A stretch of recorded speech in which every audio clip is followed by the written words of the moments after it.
Bonjour et bienvenue dans cette nouvelle vidéo dans laquelle je vais vous proposer trois verbes et un petit bonus. Trois verbes donc qui peuvent prêter à confusion ou qui sont très franchement des faux amis. On voit ça tout de suite.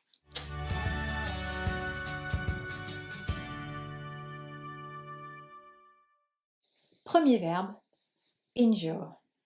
Injure, si on le voit tout seul comme ça dans un texte, on peut tout de suite faire le lien en français avec une injure.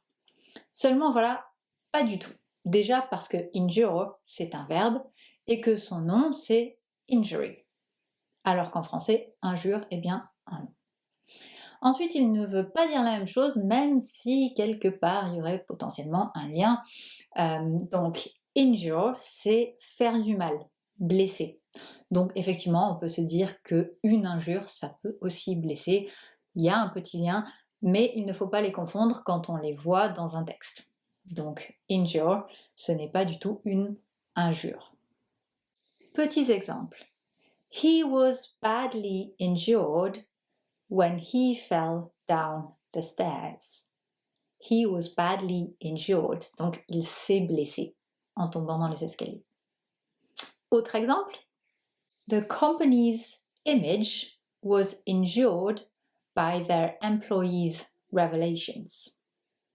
Donc là, cette fois, il y a effectivement la notion de faire du mal, de blesser, mais c'est l'image d'une société, d'une entreprise qui a souffert de par les révélations de ses employés.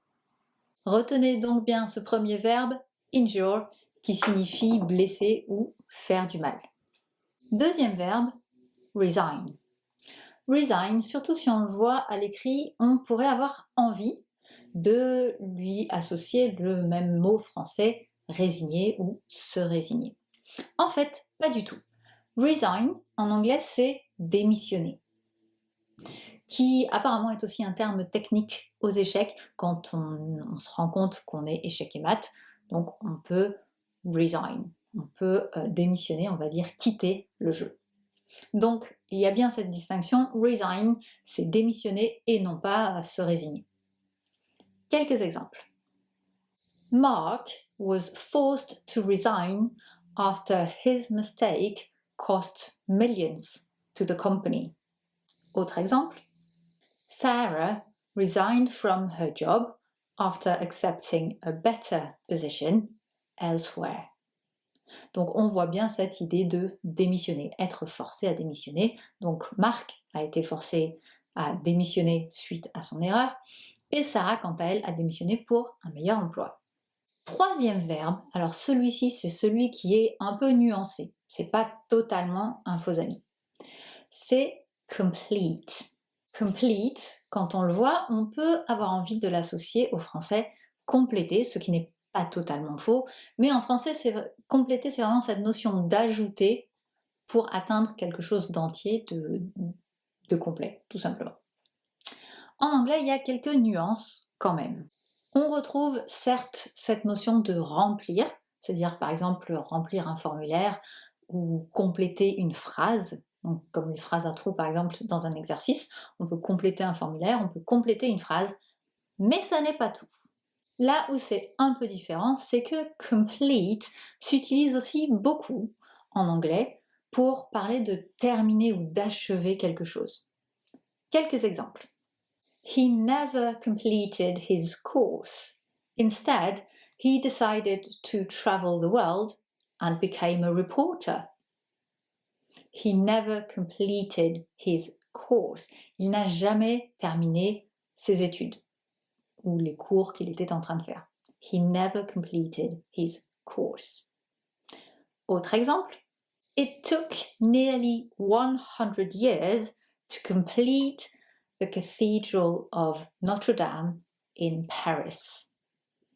It took nearly 100 years to complete. Donc ça a pris presque 100 ans pour terminer, pour achever la cathédrale Notre-Dame de Paris. Je vous rappelle ces trois verbes qui sont tendance faux amis ou qu'on peut avoir un peu de mal à interpréter. Tout est question de contexte, bien sûr. On a to endure, to resign, to complete. Et on se fait maintenant un petit bonus, qui n'est pas un verbe du coup, mais je vous l'ai mis là, alors là c'est un petit clin d'œil à ma sœur. Ce petit mot que bien sûr je ne peux pas caser tout seul, je ne peux pas faire une vidéo là-dessus, mais je vous rajoute ce petit faux ami en cadeau, a piece. Je pense qu'on a assez rapidement, on intègre assez rapidement cette notion que a piece, ce n'est pas une pièce comme une pièce de monnaie. A piece, c'est un morceau ou une part. Donc on pourrait dire a piece of cake. Par contre, une pièce comme une pièce de monnaie, ça se dit a coin.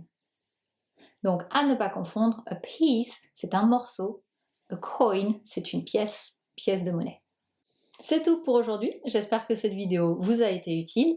Maintenant, je vous invite à utiliser ces 3 verbes pour parler de choses qui vous concernent, comme ça vous allez vraiment les intégrer avec votre quotidien, des histoires qui vous parlent, parce que moi je vous ai donné des exemples un petit peu comme ça, mais c'est encore mieux si ça vous parle. Et aussi, quand vous lisez en anglais, ou alors quand vous regardez par exemple une série, prêtez attention à ces mots pour vraiment bien les distinguer, leur donner un contexte et prendre conscience de ce qu'ils signifient. Avant de terminer, si ça vous a plu, un petit pouce vers le haut, abonnez-vous à la chaîne si ce n'est pas déjà fait.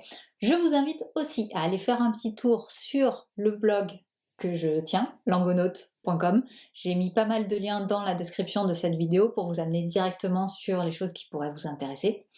Et puis faites connaître cette chaîne ou le blog autour de vous. Je suis sûre qu'il y a des tas de personnes à qui ça peut être utile. Merci beaucoup et à très bientôt. Salut!